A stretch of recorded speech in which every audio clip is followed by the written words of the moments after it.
बात करेंगे new upcoming IPO से रिलेटेड। दोस्तों ये आईपीओ हालांकि अभी तक ओपन नहीं हुआ है, बट दोस्तों इसका आईपीओ जैसे मार्केट के अंदर आई है दोस्तों इसका जीएमपी में काफ़ी हलचल समझ रहे हैं। और दोस्तों ये आईपीओ हम लोग कह सकते हैं जो कि बहुत जल्दी ओपन होगा। उससे पहले दोस्तों हम लोग जानेंगे आखिरकार ये आईपीओ जो आई है इसका फाइनेंशियल कैसा है, ट्रैक रिकॉर्ड पिछला कैसा है, उसके बाद कंपनी का परफॉर्मेंस कैसा है, उसके बाद जो प्राइस जो डिसाइड की है उस पी कौन से पी रेशो के ऊपर यानी कि हाईएस्ट पी रेशो या फिर रीजनेबल पी रेशो के ऊपर प्राइस डिसाइड की है।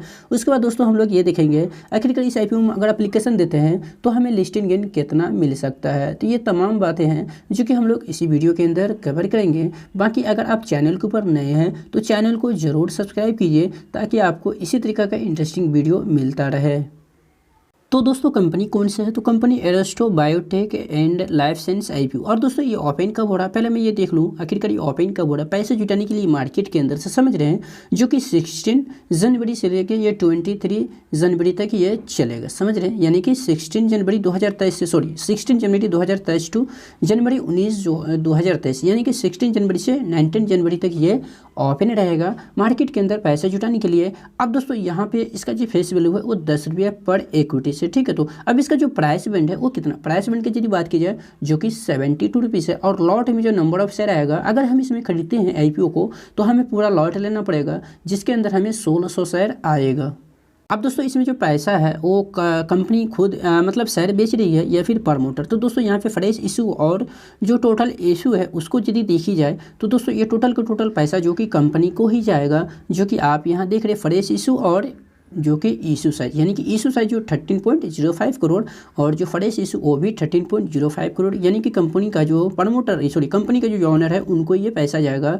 और ये NSE SMA के ऊपर लिस्ट होगा। और इसका पी रेशो जैसे कि मैंने बताया था पी रेशो कैसा है, तो दोस्तों हम कह सकते हैं जो कि पी रेशो काफ़ी अच्छा है यानी कि 24.57 का है। और दोस्तों यहाँ पे हाई नेटवर्क इंडिविजुअल इन्वेस्टर के लिए जो कोटा रखा गया ना वो है पूरे के पूरे 15%। और यहाँ पे रिटेल इन्वेस्टर के लिए जो कि पूरे के पूरे 15%। अब दोस्तों जो भी भाई इसके अंदर एप्लीकेशन देते हैं उसका बेसिक ऑफ अलॉटमेंट जो रखी गई है वो है 24 जनवरी। और जो रिफंड का डेट रखी गई है 25 जनवरी। और credit of side to demat account जिनको आईपीओ अलॉट हो जाती है 26 जनवरी को उसके डीमेट अकाउंट में साइड ट्रांसफर कर दी जाती है। और लिस्टिंग डेट की यदि बात की जाए जो कि 27 जनवरी। अब दोस्तों इसमें जो हमारा पैसा जो है वो कितना ब्लॉक हुआ है एक लॉट के लिए यानी कि 1600 क्वान्टिटी के लिए, तो 1,15,200 रुपये, ठीक है। तो अब दोस्तों यहाँ पे रिटेल मैक्सिमम की यदि बात की जाए यानी कि वही है एक ही लॉट। और यहाँ पे HNI कैटेगरी की बात की जाए यानी कि 3200 यानी कि 3,200 क्वान्टिटी के लिए वो एप्लीकेशन दे सकते हैं, जो कि 2,30,400 रुपये अमाउंट बन रहा है। पहले कंपनी का जो स्टेक हुआ करता था वो 100%, अब जो पब्लिक के बाद जो कंपनी के पास स्टेक बच जाएगी वो 73.37%। कंपनी का फाइनेंशियल की यदि बात की जाए जो कि यहाँ पे देख रहे हैं अमाउंट इन लाख में है, जो कि यहाँ पे कंपनी का टोटल एसेट जो है वो हम कह सकते हैं 2020-31 को जो कि 8785 लाख का है। उसके बाद 21 मार्च 2021-31 मार्च को जो कि 8141 लाख यानी कि काफ़ी अच्छा। यहाँ पे हम कह सकते हैं बढ़ने के वजह कम गया समझ रहे क्योंकि 87 से 8785 से 8141, उसके बाद 7,700, उसके बाद देखिए 1,869 यानी कि 2022 सितंबर तक का 30 सितंबर तक का यहाँ पे डेटा मेंशन है। अब दोस्तों टोटल रेवेन्यू की यदि बात की जाए तो टोटल रेवेन्यू इसका देख सकते हैं जो कि काफ़ी अच्छा इंक्रीज नहीं हुआ बल्कि डिस्क्रीज हुआ, क्योंकि पहले ईयर में यानी कि 2020 में जो इसका जो रेवेन्यू था वो हम कह सकते हैं 20,123 लाख, उसके बाद 16,722 एंड 16,603 और 12,907 यानी कि कंपनी का जो सेल्स है वो लगातार इंक्रीज होने के बजाय डिस्क्रीज यानी कि कम हुआ है।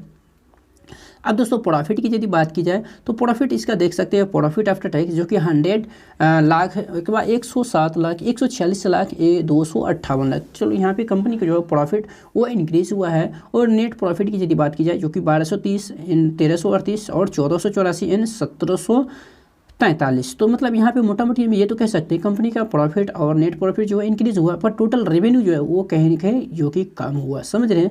और उसके बाद जो कंपनी का यहाँ पे हम लोग टोटल एसेट देखे हैं ये भी कहीं ना कहीं कम हुआ है, ठीक है। अब दोस्तों मेन हमें चाहिए फिगर क्या प्रॉफिट, तो कंपनी जो है प्रॉफिट तो अच्छी खासी कमा रही है जो कि यहाँ पे जो कि प्रॉफिट आफ्टर टैक्स और नेट प्रॉफिट में दिख रहा है। दोस्तों यहाँ पे लिस्टिंग गेन की यदि बात की जाए, कंपनी तो प्रॉफिटेबल है, इसमें कोई शक नहीं है। और इसका जो GMP है वो 10 रुपये, कितना है, 10 रुपये है। और अभी तक फिलहाल जो लिस्टिंग गेन जो इसमें रिटर्न दिख रही है एक्सपेक्टेड वो 13.89%, यानी कि हम कह सकते हैं ये लिस्ट होगा 10 रुपया GMP जोड़ने के बाद, प्राइस बैंड जो है 72, तो ये लिस्ट होगा 82 रुपीज़ के ऊपर। हालांकि ये 10 रुपया ये ऊपर भी जा सकता है और नीचे भी आ सकता है, क्योंकि अभी अपकमिंग ये ओपन नहीं हुआ है। ओपन होने के बाद देखना पड़ेगा आखिरकार इसका जो डिमांड है वो कैसा, समझ रहे, डिमांड कैसा है। डिमांड यदि अच्छा होगा तो फिर हम लोग इस IPO में एप्लीकेशन देंगे, वरना अवॉर्ड करेंगे। क्योंकि दोस्तों अभी जो हमें एक्सपेक्टेड जो रिटर्न दिख रही है वो बहुत कम है। हमारा जो क्राइटेरिया है वो 25%, समझ रहे हैं, जैसे कि मैं हमेशा की तरह बोलता हूँ। और वैसे भी दोस्तों इस कंपनी का लास्ट पीरियड है 2 से 3 बजे के बीच में वीडियो दूंगा, ताकि आप एक अनुमान लगा सके आखिरकार IPO के अंदर जो बड़े फार्म हाउस हो या फिर बाकी रिटेल इन्वेस्टर, उन सबों का इंटरेस्ट कैसा, और इंटरेस्ट है तो जो पैसा आ रहा है वो कैसा आ रहा है, कितनी गुनी सब्सक्रिप्शन मिला है, ताकि मैं ये अनुमान कर लगा सकूँ IPO का डिमांड है अच्छी या कि नहीं, इस IPO हमें जाना चाहिए या कि नहीं, समझ रहे हैं। तो इसके लिए चैनल को ज़रूर सब्सक्राइब कीजिए ताकि आपको ये वीडियो मिल सके। बाकी जो कि इस वीडियो में आपने देखा इस IPO से रिलेटेड जितनी भी क्वेरी थी मैंने वो सब कवर की है। बाकी लिस्टिंग गेन के लिए अभी तो कुछ देख नहीं रही है। अगर आप लॉन्ग टर्म के लिए जाना चाहते हैं तो फिर आप जा सकते हैं, यह आपकी खुद की डिसीजन है।